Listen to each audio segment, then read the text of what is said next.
Majeur, c'est évidemment la question de l'Ukraine et puis l'adhésion de la Suède, puisqu'elle était controversée du fait de la position turque. Il Mmh. semble que la position turque se soit assouplie suite aux pressions américaines, donc probablement que le cas de la Suède se terminera favorablement. Pour la question de l'Ukraine, c'est plus Ouais, compliqué. c'est moins évident, hein. Les États-Unis ont d'ores et déjà prévenu qu'il n'y aura pas d'adhésion à l'issue de ce sommet, en tout cas.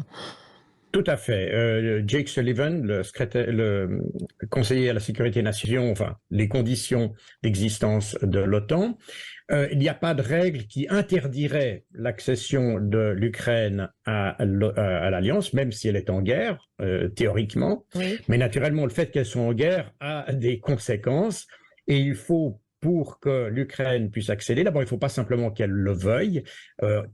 Théoriquement, elle doit être invitée par les membres de l'OTAN et elle doit être acceptée à l'unanimité des 31 membres.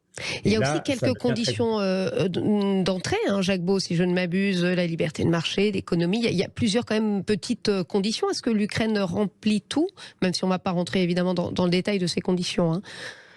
Alors, ces conditions ne sont pas vraiment dans le traité de Rome, dans le traité de Washington, pardon, mais effectivement, c'est des conditions qui, au fil du temps, sont imposées parce que on peut difficilement accepter un État. D'abord qu'il y a des problèmes. Moi-même, j'ai travaillé, lorsque j'étais à l'OTAN, j'y participé modestement, mais participé quand même à des programmes de lutte contre la corruption Mmh, en mmh. Ukraine.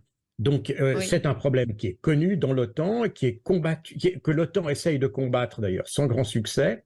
Donc, Eh oui. c'est difficile d'accepter un membre qui a déjà autant de casseroles.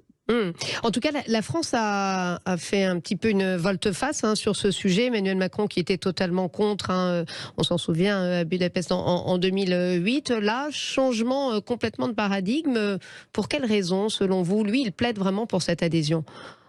Oui, mais ça, là, on est on est dans la psychologie macronienne sans doute, parce Bon que courage.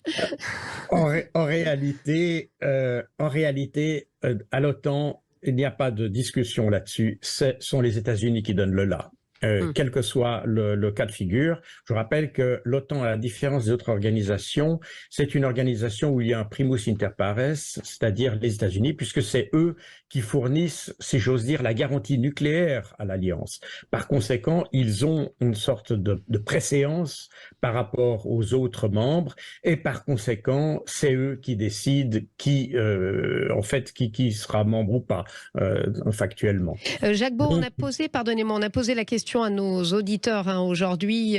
On leur a demandé si, pour eux, l'éventuelle adhésion de l'Ukraine à l'OTAN serait souhaitable, dangereuse, sans avis.